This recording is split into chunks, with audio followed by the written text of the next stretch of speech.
নমস্কার, আমি শুভ সন্ধ্যা। আমি মীনাক্ষী চোখ রাখছি মুহূর্তের খবরে। যুদ্ধ কোনো সমস্যার সমাধান নয়, আলোচনার মাধ্যমে যে কোনো সমস্যার সমাধান হতে পারে। ব্রিক্স সম্মেলনে যোগ দিয়ে রাশিয়ার রাষ্ট্রপতি ভ্লাদিমির পুতিনকে আমন্ত্রণ জানালেন ভারতের প্রধানমন্ত্রী নরেন্দ্র মোদী। ১৬তম ব্রিক্স সম্মেলনে যোগ দিতে মঙ্গলবার রাশিয়া পৌঁছেছেন ভারতের প্রধানমন্ত্রী নরেন্দ্র মোদী। রাশিয়ার কাজান শহরে অনুষ্ঠিত হচ্ছে এই সম্মেলন। মঙ্গলবার কাজানে পৌঁছলে সেখানে প্রধানমন্ত্রী নরেন্দ্র মোদীকে আনুষ্ঠানিকভাবে স্বাগত জানিয়েছেন রাশিয়ার রাষ্ট্রপতি ভ্লাদিমির পুতিন। এরই মধ্যে ভারত ও রাশিয়াকে ব্রিক্সের মূল সদস্য দেশ হিসেবে অভিহিত করেন রাষ্ট্রপতি ভ্লাদিমির পুতিন। অপরদিকে যুদ্ধ কোনো সমস্যার সমাধান নয়, আলোচনার মাধ্যমে যে কোনো সমস্যার সমাধান হতে পারে বলে রাষ্ট্রপতি ভ্লাদিমির পুতিনকে জানিয়েছেন ভারতের প্রধানমন্ত্রী নরেন্দ্র মোদী। রাশিয়া ও ইউক্রেনের মধ্যে সংঘাত ইস্যুতে আমরা যোগাযোগ রেখেছি। আমি আগেও বলেছি এবং বারবার বলেছি যে সমস্যার শান্তিপূর্ণ সমাধান করতে হবে। যুদ্ধ কোনো সমস্যার সমাধান হতে পারে না। মানবতাকে রক্ষা করাই আমাদের প্রধান দায়িত্ব। ভারত সর্বদা শান্তিতে বিশ্বাস করে বলে এদিন পুতিনকে জানিয়েছেন प्रधानमंत्री नरेंद्र मोदी। एक्सेलेंसी, रूस और यूक्रेन के बीच चल रहे संघर्ष के विषय पर हम लगातार संपर्क में रहे हैं। जैसा मैंने पहले भी कहा है, हमारा मानना है कि समस्याओं का समाधान शांतिपूर्ण तरीके से ही होना चाहिए। शांति और स्थिरता की जल्द से जल्द बहाली का हम पूरी तरह समर्थन करते हैं। हमारे सभी प्रयास मानवता को प्रमुखता देते हैं। आने वाले समय में भी भारत हर संभव सहयोग देने के लिए तैयार है। एक्सेलेंसी, आज इन सभी विषयों पर विचार साझा करने का एक और महत्वपूर्ण अवसर है। মঙ্গলবার থেকে শুরু হওয়া ১৬তম ব্রিক্স শীর্ষ সম্মেলন চলবে বৃহস্পতিবার পর্যন্ত। ২০০৬ সালে G8 শীর্ষ সম্মেলনের সাইড লাইনে সেন্ট পিটার্সবার্গে রাশিয়া, ভারত এবং চীনের রাষ্ট্রপ্রধানদের নিয়ে গঠিত হয় ব্রিক। ২০০৯ সালে রাশিয়ার ইয়েকাটেরিনবার্গে ব্রিক শীর্ষ সম্মেলন অনুষ্ঠিত হয়েছিল প্রথমবারের মতো। ২০১০ সালে নিউ ইয়র্কে ব্রিক পররাষ্ট্রমন্ত্রীদের বৈঠকে দক্ষিণ আফ্রিকাকে অন্তর্ভুক্ত করার সাথে সাথে ব্রিককে ব্রিক্সে সম্প্রসারণ করা হয়। ২০১১ সালে সিনিয়র তৃতীয় ব্রিক্স সম্মেলনে যোগ দেয় দক্ষিণ আফ্রিকা। ২০২৪ সালে 5টি নতুন সদস্য মিশর, ইথিওপিয়া, ইরান, সৌদি আরব এবং সংযুক্ত আরব আমিরাত যোগ দেয় ব্রিক্সে। ফিউরো রিপোর্ট, নিউজ নাও। জনজাতি ছাত্রছাত্রীদের স্কলারশিপ প্রদান নিয়ে দীর্ঘদিন ধরে চলছে তালবাহানা। হচ্ছে ছাত্রছাত্রীদের বিক্ষোভ প্রতিবাদ।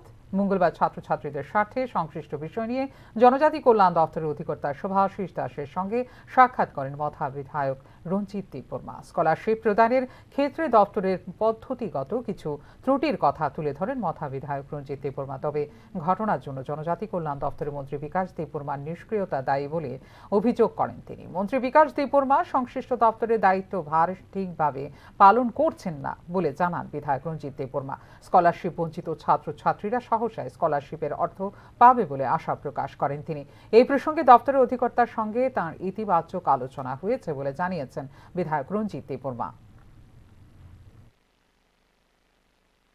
এই দপ্তরের মন্ত্রী যেটা ট্রাইবাল হেলথ মিনিস্টার বিকাশ দেববর্মা, ওনাকে এটা হস্তক্ষেপ করা উচিত ছিল।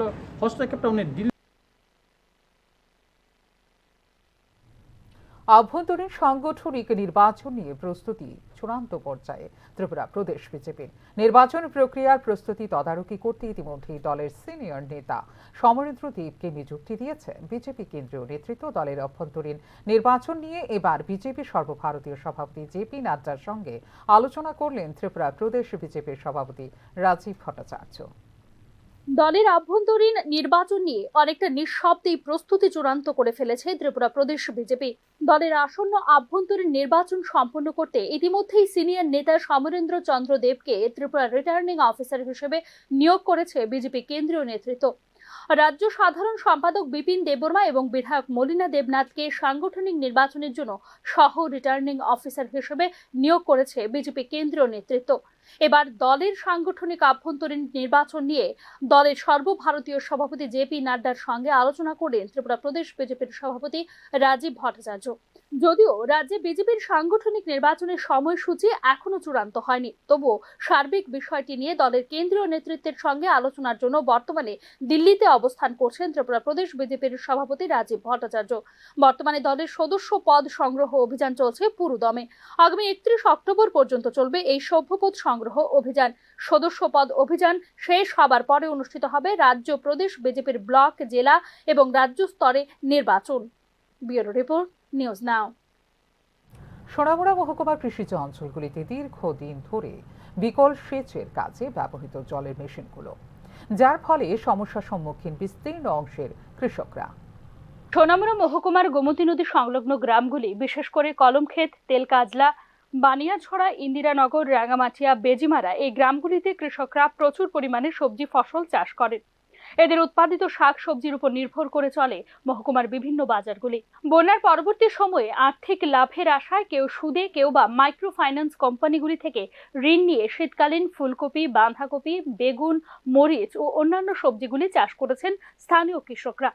কিন্তু দুর্ভাগ্যের বিষয় হলো, গোমতী নদীকে ব্যবহার করে যে সমস্ত জলের মেশিনগুলি বসানো হয়েছে, সেই সমস্ত মেশিনগুলি নষ্ট ও বিকল হয়ে পড়েছে, যার ফলে ব্যাপক সমস্যার সম্মুখীন হচ্ছে বিস্তীর্ণ অংশের কৃষকরা। এমনই এক চিত্র উঠে এলো কলমক্ষেত এলাকা থেকে। সেচের কাজে ব্যবহার করা হয় এমন 4টি জলের মেশিন নষ্ট হয়ে রয়েছে বলে ক্ষোভের সঙ্গে জানান ভুক্তভোগীরা। পর্যাপ্ত জলের অভাবে উৎপাদিত ফসল মার খাবে বলে আশঙ্কা করছেন স্থানীয় কৃষক। আমরা আইনা লাগাই দিতে মামাটে করে আর কোনো খবর নাই। আমরা তো কতদিন ধরে লাগাই আবার সড়ক কবিলা ভিতরের মধ্যে। স্থানীয় কৃষকদের অভিযোগ, সমস্যার সমাধানের জন্য কৃষি দপ্তরের কর্তাদের কোনো হেলদোল নেই, যার ফলে আরও জটিল আকার ধারণ করছে পরিস্থিতি। সরকারি উদাসীনতা আর কৃষি দপ্তরের গড়িমসি মনোভাবের কারণে বর্তমানে ফসল নষ্ট ও আর্থিক ক্ষতির আশঙ্কায় ভুগছেন সংশ্লিষ্ট এলাকার বিস্তীর্ণ অংশের চাষিরা। Bureau report, news now. নিয়ে নিচ্ছে একটা ছোট্ট বিজ্ঞাপন বিরতি। বিরতির পর ফিরে আসবো অন্যান্য খবরের সঙ্গে থাকবেন। আপনি দেখছেন নিউজ নাও, আমরা জানি কোনটা খবর।